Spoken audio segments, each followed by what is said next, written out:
Que a graça e a paz de nosso Senhor Jesus seja contigo, seja com todos nós. Apocalipse capítulo 12, a origem do mal, o grande conflito e a igreja de Deus, a igreja pura, a igreja verdadeira. A profecia agora, ela retrocede no tempo. Até aqui, como estudamos, as profecias têm avançado no tempo. Mas agora ela volta para antes de João, antes do ser humano ser criado, para mostrar-nos a origem do mal. Depois do capítulo 12, nós vamos estudar sobre o selo de Deus e sobre a marca da besta. Apocalipse 12, verso 1 e verso 2, que é um tema muito importante para nossos dias hoje. É dito: viu-se grande sinal no céu, a saber, uma mulher vestida do sol, com a lua debaixo dos pés e uma coroa de 12 estrelas na cabeça. Uma linguagem aqui totalmente simbólica. Verso 2, que achando-se grávida, grita com as dores de parto, sofrendo tormentos para dar à luz. Na profecia, ou na Bíblia, a mulher pura representa a igreja verdadeira. Em vários textos bíblicos, vou citar alguns: Isaías 54, versos 1, 5 e 6, Jeremias 6, verso 2, Oséias 2, versos 19 e 20, João 3, verso 29, segunda carta aos Coríntios, capítulo 11, verso 2, Efésios, capítulo 5, versos 22 ao 24, e Apocalipse 19, verso 7 e verso 8. E como sabemos se uma igreja é verdadeira? Por suas doutrinas, se estão de conformidade com a palavra de Deus. Existem pelo menos 47 denominações cristãs. Todas dizem seguir a Cristo, mas existem várias grandes contradições entre elas e não interpretam corretamente a Bíblia. Devemos pôr à prova suas doutrinas com os ensinos de Jesus, e lembrando que a própria Bíblia que se interpreta. Nesses versos, o verso 1 e o verso 2, a mulher representa o povo de Deus, tanto no Antigo Testamento, prestes a dar à luz, como no Novo Testamento, e, consequentemente, as perseguições que se sucederiam. O sol simboliza a glória de Deus, Salmo 84, verso 11, Malaquias 4, verso 2, Cristo é chamado de o sol da justiça, e o povo de Deus deveria refletir sua glória ao longo da história. A lua, que em si não tem luz própria, mas reflete a luz do sol, é um símbolo tanto do sistema de sacrifício do santuário terrestre, que refletia a obra de Cristo, Hebreus 9, versos 9 ao 12, versos 23 e verso 24, como também representa o povo de Deus, que deve refletir a glória de Deus. As 12 estrelas representam as 12 tribos, e os 12 apóstolos representam as 12 tribos e os 12 apóstolos.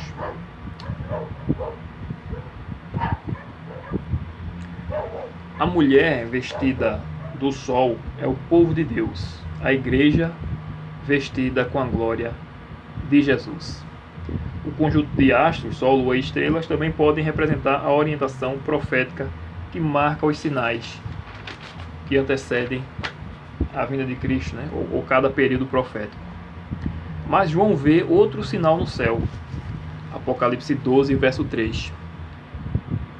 Viu-se também outro sinal no céu, e eis um dragão vermelho, com 7 cabeças, 10 chifres, e nas cabeças 7 diademas. É interessante, foi dito no começo, que a Bíblia mesmo se interpreta. Principalmente no livro do Apocalipse. Muitos dizem, por exemplo, que essa mulher seria Maria, mas ao longo da leitura a gente vai ver que não é. É a Bíblia mesmo que dá a interpretação. Quando se pega um texto isolado, pode dar qualquer interpretação, como por exemplo você pegar esse verso e dizer que o dragão simboliza a China, porque o símbolo da China é um dragão. Mas a gente vai ver que esse dragão se refere a Satanás. É a Bíblia que se explica. Você pegar, por exemplo,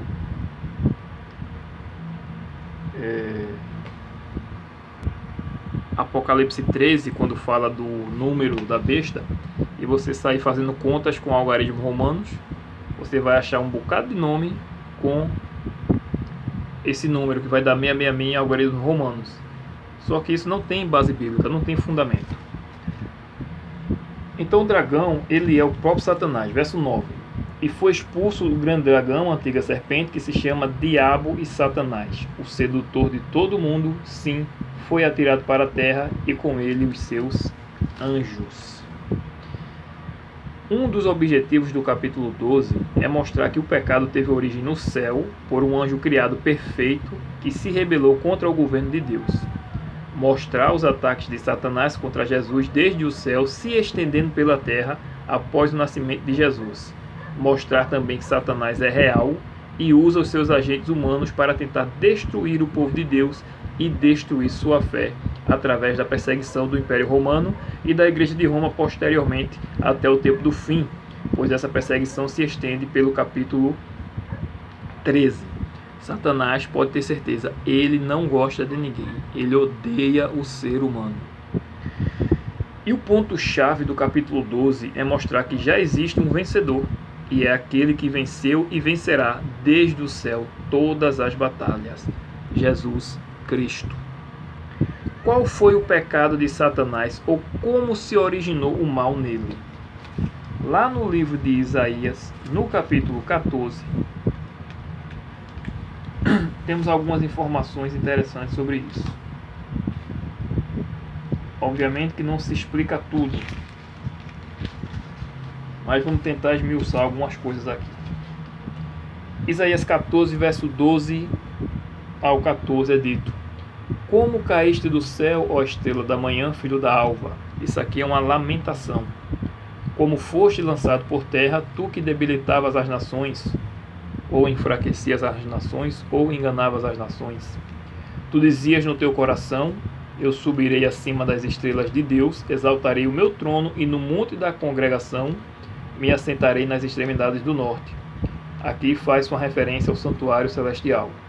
Subirei acima das mais altas nuvens e serei semelhante ao Altíssimo. O nome Lúcifer significa filho da alva ou portador de luz. O monte da congregação é uma referência ao santuário celestial, no lugar onde os filhos de Deus se encontram para adorá-lo e para reuniões de concílios. Quando Satanás ele era o representante da terra, antes da morte de Cristo, ele aparecia nas reuniões de concílio, mas apenas para acusar. O nosso representante era um terrível acusador. Mas agora, glória a Deus, que temos um representante junto ao Pai, o nosso irmão mais velho, Jesus Cristo. Como era Lúcifer antes de ser Satanás? Aí nós vamos para Ezequiel. Ezequiel, que fica próximo de Isaías, passa a Jeremias e chegamos em Ezequiel. Ezequiel capítulo 28. Vamos ler dos versos 11 ao 19.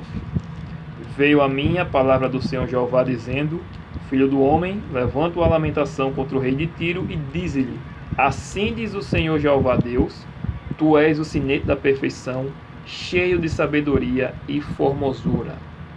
Estavas no Éden, jardim de Deus, de todas as pedras preciosas te cobrias: o sárdio, o topázio, o diamante, o berilo, o ônix, o jaspe, a safira, o carbúnculo e a esmeralda. De ouro se te fizeram os engastes e os ornamentos. No dia em que foste criado, foram eles preparados. Verso 14. Tu eras querubim da guarda ungido e te estabeleci, permanecias no monte santo de Deus, mais uma referência ao santuário. No brilho das pedras andavas. E ele era querubim da guarda ungido, provavelmente aquele anjo que ficava ali na frente, por cima cobrindo a arca, cobrindo a arca da aliança com os 10 mandamentos. Perfeito eras nos teus caminhos desde o dia em que foste criado, até que se achou iniquidade em ti. Iniquidade que é, no seu original, aversão à lei de Deus. Na multiplicação do teu comércio, se encheu o teu interior de violência e pecaste, pelo que te lançarei profanado, fora do monte de Deus, te farei perecer, ó querubim da guarda, em meio ao brilho das pedras. Elevou-se o teu coração por causa da tua formosura, corrompeste a tua sabedoria por causa do teu resplendor. Lancei por terra diante dos reis, te pus para que te contemplem. Então, ele se corrompeu pela sabedoria dele, a vaidade, o resplendor, né? Um anjo muito belo, um anjo cobridor. E na multiplicação do teu comércio significa que ele saiu, a gente vai ver aqui em Apocalipse 12, ele saiu a conquistar a confiança de uma terça parte dos anjos. Verso 18: pela multidão das tuas iniquidades, pela injustiça do teu comércio, mais uma vez falando, né? Pela injustiça do teu comércio, ou seja, ele começou a fazer, vamos dizer assim, fofoca de Deus, né? Da lei de Deus, do seu filho. Profanaste os teus santuários. Eu, pois, fiz sair do meio de ti um fogo que te consumiu e te reduzi a cinzas sobre a terra, aos olhos de todos os que te contemplam. Isso aqui ainda não aconteceu, né? Eu, pois, fiz sair do meio de ti um fogo, né? É uma coisa que só Deus é que pode explicar como vai ser esse fogo que irá consumir Satanás. Todos os que te conhecem entre os povos estão espantados de ti. Vens a ser objeto de espanto e jamais subsistirás, ou seja, jamais voltarás a existir. Para quem diz, né, que vai queimar para sempre no lago de fogo e enxofre, é mentira. Vai queimar até deixar de existir. O próprio Satanás vai ser destruído, o causador de todo o mal. Vamos voltar agora para Apocalipse 12 e vamos ler novamente o verso 4. É dito, aliás, vamos ler o verso 4. A sua cauda arrastava a terça parte das estrelas do céu, os quais lançou por terra, para a terra, e o dragão se deteve em frente da mulher que estava para dar à luz, a fim de lhe devorar o filho quando nascesse. A sua cauda simboliza seus falsos ensinos e, por causa disso, um terço dos anjos que acreditaram nos seus enganos foi lançado por terra, assim como muitos serão destruídos por acreditarem nos enganos de Satanás. Estrelas aqui em Apocalipse também significa anjos, está lá em Apocalipse 1, verso 20. E aqui faz uma referência de fato nesse verso a Maria, né? A gente pode associar também esse verso a Maria, com certeza. Mas todo o contexto aqui a gente vai ver que não se aplica primariamente a Maria, se aplica à Igreja de Deus, ou eu diria que não se aplica a Maria de fato. Pode até usar esse verso apenas para Maria, né? Já que Satanás usou Roma para tentar destruir a Jesus após ele ter nascido, e falhou. Mas vamos continuar aqui no estudo. Então Satanás, desde o céu, ele tenta interromper os planos de Deus e agora, atirado à terra, ele usa o Império Romano para tentar destruir a Jesus, ao Messias prometido, logo quando ele nascesse, ou logo que ele nasceu. Mas como conhecemos a história, mais uma vez Satanás foi derrotado. Apocalipse 12, verso 5. Nasceu-lhe, pois, um filho varão, que há de reger todas as nações com cetro de ferro. E o seu filho foi arrebatado para Deus até ao seu trono. Aleluia! Jesus veio a esse mundo como um bebê indefeso, veio em forma humana, sem usar os seus poderes divinos, para vencer aonde Adão pecou e dar a sua vida por nós e salvar a muitos. Aleluia! Jesus já venceu e ele promete a cada um de nós que decidirmos, assim como ele largou a majestade e a adoração dos anjos no céu, para viver a nossa vida, os nossos sofrimentos, assim nós largamos o mundo e entregarmos as nossas vidas a Ele. Ele nos promete sentarmos em seu trono, assim como Ele sentou no trono de seu Pai. Apocalipse 3, vamos ler Apocalipse 3, essa promessa maravilhosa que é para a última igreja de fato.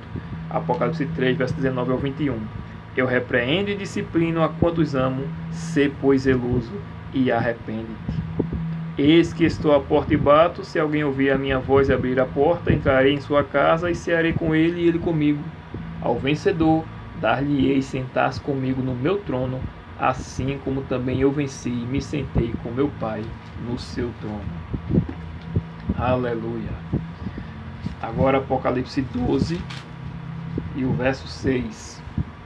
A mulher, porém, fugiu para o deserto, onde lhe havia Deus preparado lugar, para que nele a sustentem durante 1260 dias.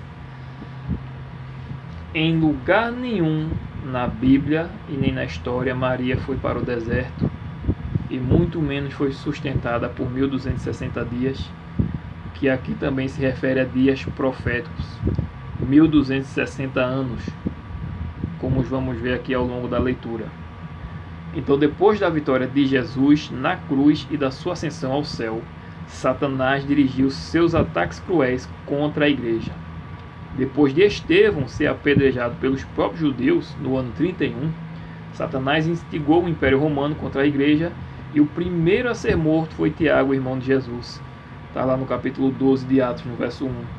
E depois que o Coliseu Romano foi inaugurado por volta do ano 80, milhares de cristãos foram sacrificados.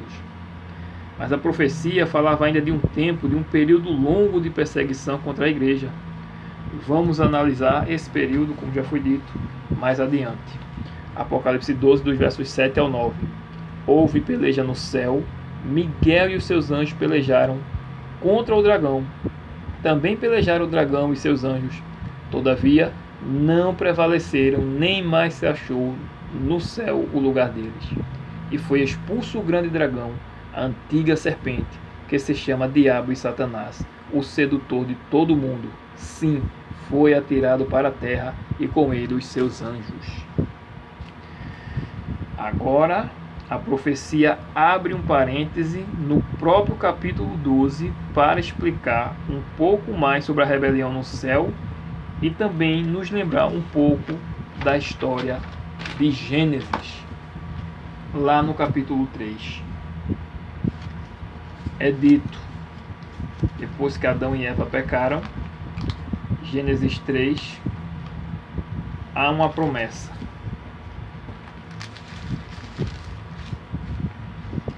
Gênesis 3 é dito: Deus disse à serpente: porém inimizade entre ti e a mulher, entre a tua descendência e o seu descendente. Este, Jesus, te ferirá a cabeça e tu lhe ferirás o calcanhar. Jesus foi ferido no calcanhar na cruz do Calvário, mas na cruz do Calvário também Jesus já esmagou a cabeça da serpente. Ela já está derrotada. E você pode perguntar, mas por que ele continua agindo? A serpente, quando você corta a cabeça dela, ela continua se batendo. É a agonia da morte. E Satanás vem fazendo exatamente isso. É a agonia da morte. Então ele sai se debatendo e destruindo tudo o que vem pela frente. É interessante notar aqui que essa questão de Miguel, quando ele fala aqui sobre Miguel, sobre a peleja no céu e sobre exatamente a serpente, ele nos mostra que realmente foi Satanás, não foi uma serpente, serpente não fala, foi Satanás que incorporou na serpente para tentar a Adão e a Eva. E ele nos lembra exatamente o pecado de Satanás na sua origem, né? Porque ele queria ser igual a Deus. E Miguel, o título que Jesus assume, significa quem é semelhante a Deus, ou seja, uma pergunta, uma afronta contra Satanás. E você pode conferir um estudo mais detalhado sobre isso no estudo das profecias de Daniel, no capítulo 10 do estudo das profecias de Daniel. Daniel capítulo 10, se não me engano, está intitulado como o grande conflito. Vou deixar também a descrição dele nesse vídeo. Abaixo do vídeo vou deixar o link desse estudo. Então, quando Satanás foi expulso do céu, ele foi lançado para a terra. Ele conseguiu usurpar o domínio desse mundo das mãos de Adão. Então veio a promessa do Messias, como a gente leu, da redenção. A terra, antes de ser criada, era sem forma e vazia e era chamada de abismo. Gênesis 1, verso 2. Por isso Satanás também é conhecido como o anjo do abismo ou a besta do abismo, pois ele tomou de Adão o governo desse mundo. Apocalipse 9, verso 1. Quando a gente chega em Apocalipse 12, vemos uma referência nesses 3 versos, tanto da queda do homem, das pretensões de Satanás, tanto da queda do homem, né, como das pretensões de Satanás. Miguel, referência a Miguel, como já foi dito, e referência também à serpente, que lembra também a queda do homem. Então esses textos são um lembrete que só Jesus é igual a Deus e, portanto, digno de ser adorado e da promessa da redenção. Nos próximos versos, temos o que ocorreu depois da cruz, na expulsão definitiva de Satanás. Porque antes da cruz, Satanás não tinha mais lugar no santuário celestial, mas como representante desse mundo, como já foi dito, ele ainda tinha acesso ao céu nos conselhos celestiais. Então vamos ler agora Apocalipse 12, dos versos 10 ao 12. Então ouvi grande voz do céu proclamando: agora veio a salvação, o poder, o reino do nosso Deus e a autoridade de seu Cristo, pois foi expulso o acusador de nossos irmãos, o mesmo que os acusa de dia e de noite diante do nosso Deus. No verso 9 é dito que ele foi atirado da terra e não se achou mais o seu lugar. Verso 8, né? Verso 8 diz que não se achou mais o seu lugar no céu, porque ele ficava no santuário, e os anjos não tiveram mais esse acesso, os demônios são conhecidos agora por demônios. E o verso 10 diz aqui que ele foi expulso, e por que é depois da cruz? Verso 11 diz aqui no verso 10, no finalzinho, né? O mesmo que os acusa de dia e de noite, né? Foi expulso o acusador de nossos irmãos, o mesmo que os acusa de dia e de noite diante do nosso Deus. Aí vem o verso 11: eles, pois, o venceram por causa do sangue do Cordeiro. O sangue do Cordeiro foi derramado na cruz, e por causa da palavra do testemunho que deram, e mesmo em face da morte, não amaram a própria vida. Muitos perderam a vida, literalmente, por amor a Jesus. Então, esses versos se aplicam exatamente após a cruz.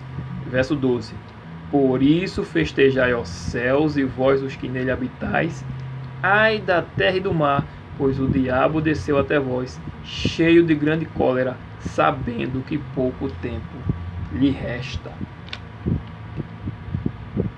Então, depois da criação, Satanás passou a acusar, depois que ele venceu, derrotou Adão no Éden.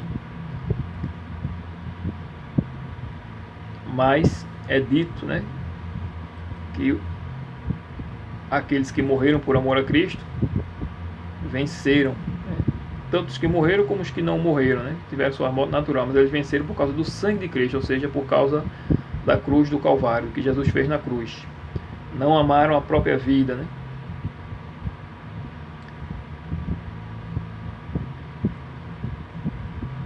Então, depois do pecado na terra, Satanás passou a acusar. Então os versos ocorrem após a entrada, os versos 10 ao 12, após a entrada do pecado na terra, né? E essa questão de pouco tempo é relativo. Por quê? Porque já estamos há 2000 anos, né, que Jesus morreu. E Satanás teria ali pouco tempo, mas já se passaram 2000 anos. Então eu pergunto, o que são 2000 anos, 6000 anos, 10.000 anos, 100.000 anos para alguém que perdeu a eternidade? Tem uma canção mundana que diz, né? Eu nasci há 10.000 anos atrás, uma referência a Satanás. Não sabemos se é verdade, porque Satanás é mentiroso, se Satanás tem 10.000 anos ou não. Mas, contudo, realmente, para quem vai perder a eternidade, pouco tempo lhe resta. Então, Satanás, ele foi, a primeira expulsão e queda dele foi como um anjo querubim, quando ele foi expulso, como narra aqui Apocalipse 12, dos versos 7 ao 9, e a segunda expulsão definitiva como representante da terra nos conselhos celestiais. Agora, na sequência, os versos vão explicar o que ocorreria durante os 1260 dias do verso 6. Vamos ler de novo Apocalipse 12, os versos 5 e os versos 6. Nasceu-lhe, pois, um filho varão, que há de reger todas as nações com cetro de ferro, e o seu filho foi arrebatado para Deus até ao seu trono. A mulher, porém, fugiu para o deserto, onde lhe havia Deus preparado lugar para que nele a sustentem durante 1260 dias. Agora vem a explicação, versos 13 ao 15. Quando, pois, o dragão se viu atirado para a terra, perseguiu a mulher que dera à luz o filho varão. E foram dadas à mulher as duas asas da grande águia, para que voasse até o deserto, ao seu lugar, aí onde é sustentada durante um tempo, tempos e metade de um tempo, fora da vista da serpente. Então a serpente arrojou da sua boca atrás da mulher água como um rio, a fim de fazer com que ela fosse arrebatada pelo rio.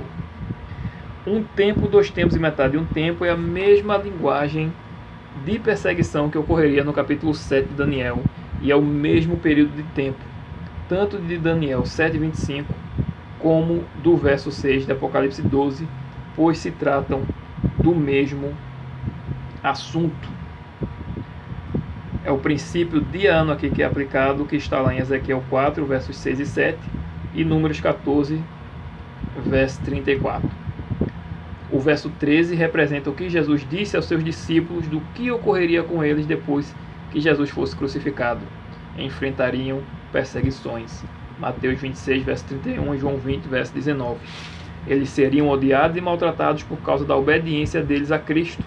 Mateus 10, 22, segunda carta a Timóteo 3, verso 12. Ele também prometeu bênçãos eternas àqueles que suportarem fielmente as perseguições. Mateus 5, verso 10, 1 Coríntios 4, verso 12, 2 Coríntios 4, verso 9 e Apocalipse 2, verso 10. Com isso veio o período mais longo da perseguição, relatado nos versos 6 e 14. A expressão aqui também, asas de águia, significa proteção divina, como está lá em Êxodo 19, verso 4, Deuteronômio 33, verso 27, que diz que o povo foi mantido, né, sob a proteção de Deus, sobre as suas asas. Né? Sabemos que Deus não tem asas, mas é uma figura de linguagem também no livro de Salmo. Né? Fora da vista da serpente. Essa outra expressão também significa que a igreja pura seria conservada. E água como um rio, como diz lá em Apocalipse 17, verso 15, água significa, né, multidões, povos e nações. Então, seria um dilúvio de perseguições, por assim dizer. E esse período da grande perseguição, a gente vê na história a partir do ano 538, quando o Papa ganha autoridade não apenas religiosa, mas civil, e começa a perseguir a todos quantos não se submetessem à Igreja Católica Apostólica Romana. Essa perseguição durou do ano 538 ao ano 1798, com a prisão do Papa Pio VI, dando exatamente 1260 anos. Os verdadeiros filhos de Deus encontraram refúgio no isolamento durante esse período, fugindo para elevadas montanhas e terras distantes, onde podiam adorar a Deus, longe dos falsos ensinos e tradições do papado. Percebemos que vira e mexe o Apocalipse traz à nossa memória o período da perseguição, para que fique claro em nossa mente que toda a questão é a adoração, é a fidelidade aos mandamentos de Deus e sua palavra. Apocalipse 12, verso 15 e verso 16. Mais uma vez, né? Então a serpente arrojou da sua boca atrás da mulher água como um rio, a fim de fazer com que ela fosse arrebatada pelo rio. A terra, porém, socorreu a mulher, e a terra abriu a boca e engoliu o rio que o dragão tinha arrojado de sua boca.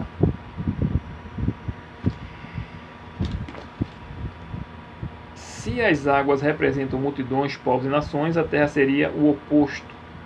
Áreas desabitadas foram descobertas, onde os cristãos encontraram alívio da perseguição. Eles fugiram para os vales montanhosos dos Alpes e para a América do Norte, os Estados Unidos, mais precisamente. Verso 17. Então a terra ali acolheu a mulher.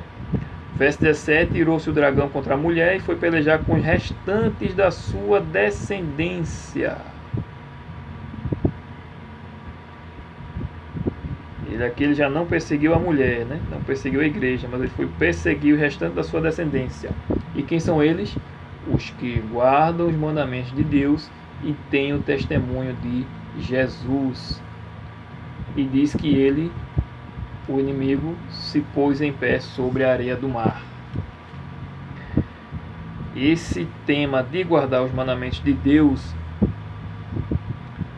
aliás, primeiro, esse se pôs em pé sobre a areia do mar, significa que o dragão iria ainda suscitar mais duas bestas, uma que surge do mar e outra que surge da terra.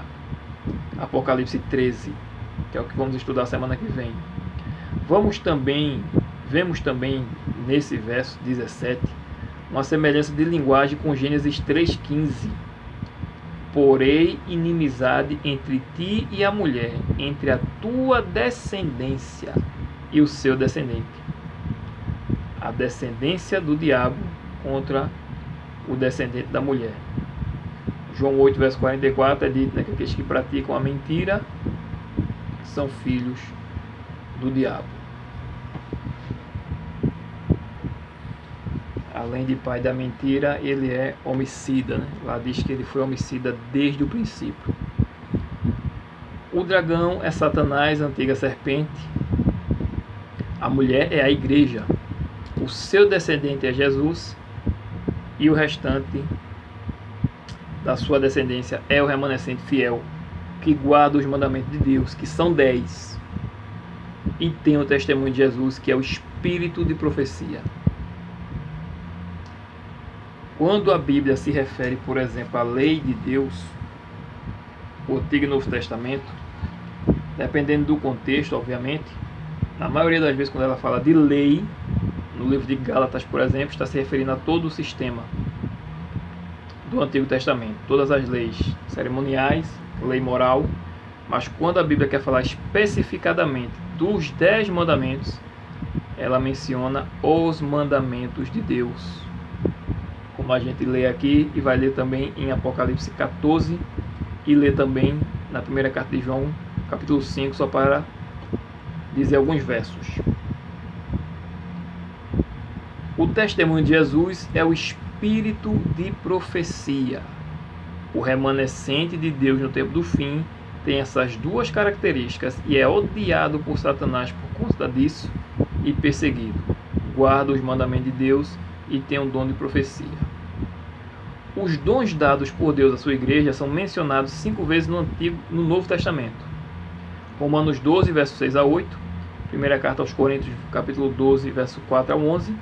Primeira carta aos Coríntios, capítulo 13, versos 1 ao 3. Primeira carta aos Coríntios, capítulo 14, verso 1 ao 10. E Efésios, capítulo 4, versos 8 ao 16. E unicamente um dom é mencionado repetidamente nas 5 listas, e este é o dom profético, que depois do dom do amor, que é expresso na lei de Deus e é o fundamento da lei de Deus, depois do dom do amor, o maior dom é o dom de profecia. Primeira carta aos Coríntios, vamos ler, capítulo 14,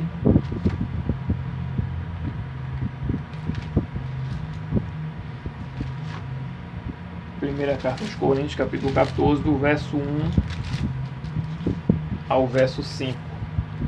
Segui o amor e procurai com zelo os dons espirituais, mas principalmente que profetizeis.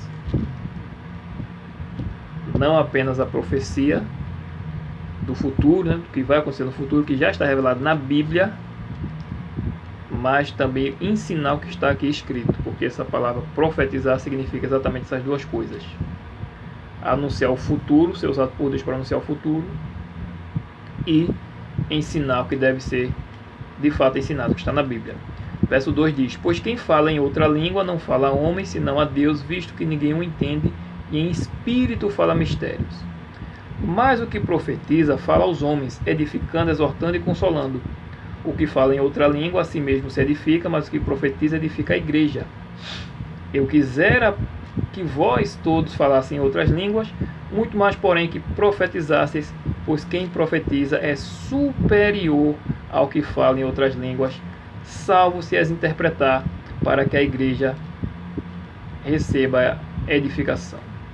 Então veja,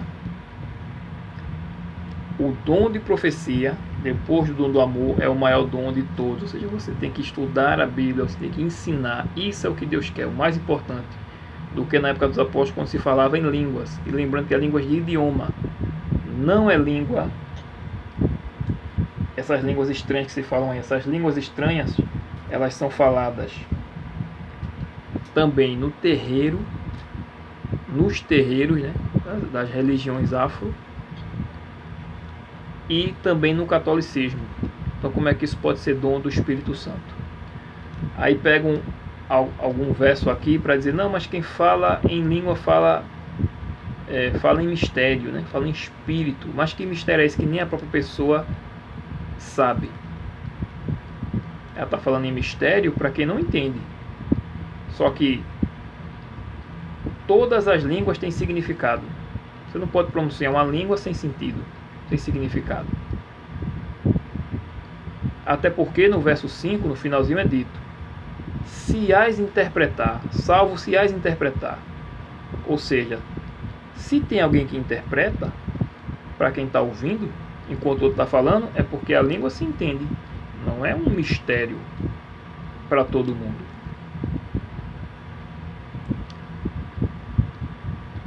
Então, e como diz também no verso 10, é dito: muitos tipos de vozes no mundo, nenhum deles, contudo, sem sentido. Então, basta continuar a leitura e vai ver que esse dom de língua que se fala sem sentido não tem base nenhuma bíblica. O verso 9 é dito: vós, se com a língua não disserdes palavra compreensível, como se entenderá o que dizeis? Porque estareis como se falasse ao ar. Há, sem dúvida, muitos tipos de vozes no mundo, nenhum deles, contudo, sem sentido. E interessante também, no capítulo 13, que ele diz: ainda que eu fale as línguas dos homens e dos anjos, ou seja, quais são as línguas dos homens? Português, alemão, francês, inglês, e dos anjos. Só que os anjos, como a gente vê nesse verso, têm o seu próprio linguajar, o seu próprio idioma, vamos dizer assim. Mas em nenhum momento na Bíblia, em lugar algum da Bíblia, há uma promessa de que iremos falar a língua dos anjos. E se essa língua que é falada aí é falada também nas religiões afro e também no catolicismo, e ninguém de fato entende, pode ter certeza que é a língua dos anjos caídos e não o dom do Espírito Santo. O que não era o que estava ocorrendo aqui na igreja de Corinto, totalmente diferente do contexto de hoje.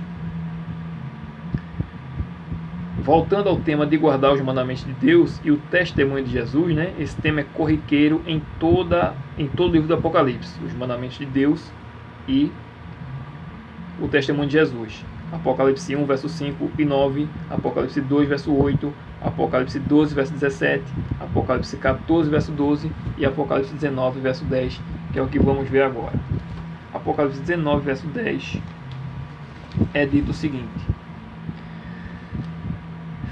João foi tentar se prostrar para adorar o anjo, né? Diz assim: prostrei-me ante os seus pés para adorá-lo. Ele, porém, me disse, o anjo repreendeu: vê, não faças isso, sou conservo teu e dos teus irmãos, que mantém o testemunho de Jesus. Adora a Deus, pois o testemunho de Jesus é o espírito da profecia. Aleluia. E Apocalipse 22, verso 9, é dito: então ele me disse, a mesma coisa, João tentou adorar o anjo. Então ele me disse, mais uma vez o anjo repreendeu: vê, não faças isso, eu sou conservo teu, dos teus irmãos, os profetas, e dos que guardam as palavras deste livro. Adora a Deus. Então a gente vê aqui que o anjo faz distinção. No verso 10 ele diz: sou conservo teu e dos teus irmãos que mantêm o testemunho de Jesus. E aí ele diz, pois o testemunho de Jesus é o espírito da profecia, ou o dom de profecia, já que é o Espírito Santo que dá os dons. Em Apocalipse 22, verso 9, ele diz, sou conservo teu, dos teus irmãos, os profetas, e dos, outra classe de pessoa, e dos que guardam as palavras deste livro. Então, num ele diz que é conservo de João e dos irmãos deles que mantêm o testemunho de Jesus, pois o testemunho de Jesus é o espírito de profecia. E na outra ele diz, sou conservo teu e dos teus irmãos, os profetas. Então, o testemunho de Jesus é o espírito de profecia. É o dom profético manifestado em sua igreja em todas as épocas. Por isso são 7 cartas, por isso são 7 espíritos. E esse dom profético não é apenas no sentido de profetizar o futuro, como já foi dito, mas também de ensinar. O movimento guiado pelo Espírito Santo no tempo do fim conduziria as pessoas de volta às verdades bíblicas negligenciadas pelo chifre pequeno, por Babilônia e suas filhas, às igrejas prostituídas que rejeitam os mandamentos de Deus. Esse movimento, essa igreja tem uma mensagem especial a ser dada a todos os habitantes da terra. Apocalipse 10, verso 11, Apocalipse 14, versos 6 ao 12 e Mateus 24, verso 14. Esse dom profético foi manifestado em Ellen White, que ao longo de 70 anos de ativo ministério recebeu de Deus mais de 2.000 visões e sonhos. Como resultado dessas revelações, ela escreveu mais de 100.000 páginas sobre os mais variados assuntos: saúde, educação, profecias, etc. Ela escreveu com a pena, não existia caneta, não era máquina de datilografar, e ela só tinha apenas a 3ª série. Como é que uma mulher ia saber de tudo aquilo, humanamente falando, com intelecto bastante limitado? O mesmo Espírito Santo que deu sonhos e visões aos homens e mulheres de Deus no passado, também deu a Ellen Golden White. Seus escritos não foram dados para substituir a Bíblia, mas para nos levar a ela, nos dando melhor compreensão de suas mensagens. Lá em Deuteronômio, no capítulo 18, temos 2 versos interessantes. Deuteronômio, falando sobre profetas, capítulo 18, verso 21 e 22 é dito: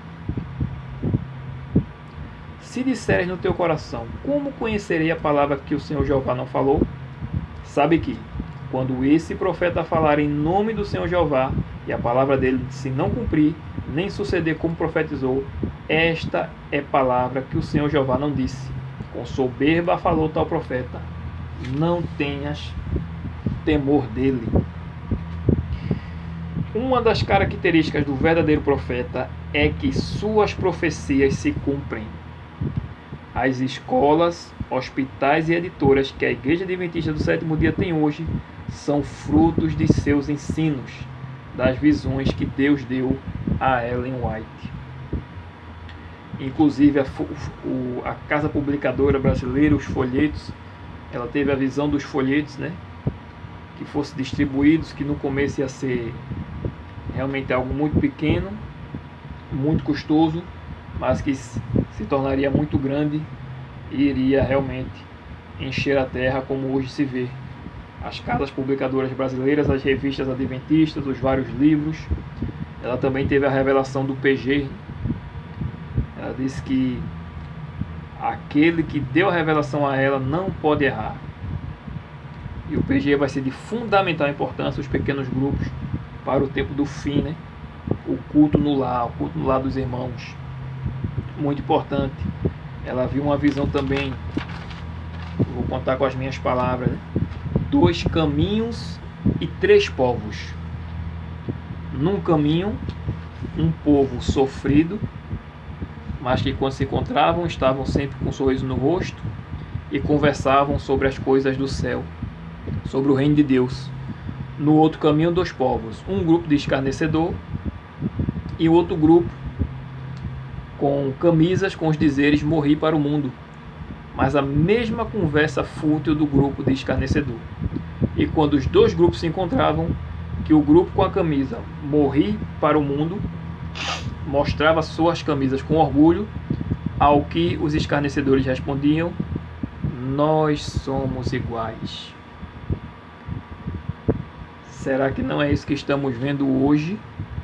Você hoje não consegue mais identificar quem é crente e quem não é, tanto por meio da vestimenta, do corte de cabelo, das roupas da moda, né? Mas também por conta da sua conduta, do seu palavreado, por suas diversões. O mundo está assim, basta olhar para o meu gospel, por exemplo, e ali você vai ver tudo que é tipo de abominação e heresia. Como identificar então um verdadeiro profeta? Como vimos em Deuteronômio 18, verso 21 e 22, suas profecias se cumprem. Obviamente que tem profecia que ainda não se cumpriu, né? Vai ficar para o futuro. Ela profetizou, por exemplo, a queda das torres gêmeas. Conforme Daniel 10, versos 7 ao 10, as visões são acompanhadas de fenômenos físicos. Obviamente que só a presença de fenômenos físicos não é suficiente, pois Satanás também opera sinais, como visto em Êxodo capítulo 7, dos versos 9 ao 12, por exemplo, quando os magos do Egito também fizeram ali seus sinais para enganar a Faraó. Ele aceita a divindade de Cristo, primeira carta de João 4, verso 1 ao 3, né? Normalmente, todos os falsos profetas dizem que aceitam a divindade de Cristo, com exceção do profeta das testemunhas de Jeová. Os frutos em sua vida, Mateus 7, versos 15 ao 23, Jesus diz que pelos seus frutos o conhecereis. Foram 70 anos de ministério. Com certeza, se fosse uma falsa profeta, a igreja adventista não teria aceitado. Então temos esses 4 requisitos e também viver em conformidade com a palavra de Deus. Isaías 8. Esse talvez seja o mais fácil para quem estuda a Bíblia comparar. Se aquela pessoa, por exemplo, que está na bancada evangélica, ela de fato é um cristão. Isaías capítulo 8, verso 16 é dito: resguarda o testemunho, mais uma vez falando testemunho, o espírito, o dom de profecia, resguarda o testemunho, sela a lei no coração dos meus discípulos. Mais uma vez aqui, lei e testemunho. E verso 19 e verso 20: quando vos disserem, consultai os necromantes e os adivinhos, que cochicham e murmuram, acaso não consultará o povo ao seu Deus? A favor dos vivos se consultarão os mortos? A Bíblia diz que morto não tem entendimento de coisa alguma. Então, se chega uma pessoa para você e fala que um ente, seu querido, mandou uma mensagem para ele, é mentira.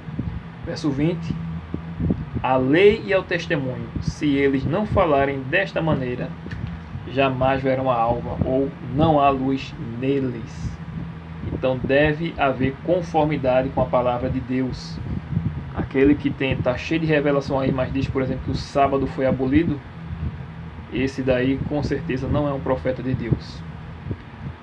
Algumas mulheres com dom profético na Bíblia: Miriam, a irmã de Moisés; Débora, do capítulo 4 de Juízes; Ana, Lucas 2,36; e as 4 filhas de Filipe, Atos capítulo 21.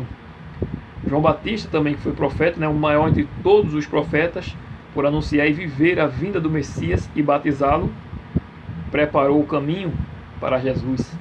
Essas pessoas, curiosamente, não têm nenhum livro escrito na Bíblia. Agora, será que os profetas teriam se encerrado nos tempos bíblicos? Porque muitos dizem que Deus não poderia ficar tanto tempo sem se comunicar com o povo, mas Deus ficou no Egito mais de 400 anos e ficou também do período de Malaquias a Mateus. E hoje temos a Bíblia Sagrada e temos os testemunhos. Atos 2, dos versos 15 ao 21. Estes homens, falando do dom de línguas, né, e da pregação de Pedro, dos discípulos, no dia do Pentecoste, Pedro responde: estes homens não estão embriagados, como vim dispensando, sendo a 3ª hora do dia, ou seja, às 9 da manhã. Mas o que ocorre é o que foi dito por intermédio do profeta Joel. Havia uma profecia para os últimos dias, e diz, verso 17: e acontecerá nos últimos dias, diz o Senhor, que derramarei do meu espírito sobre toda a carne.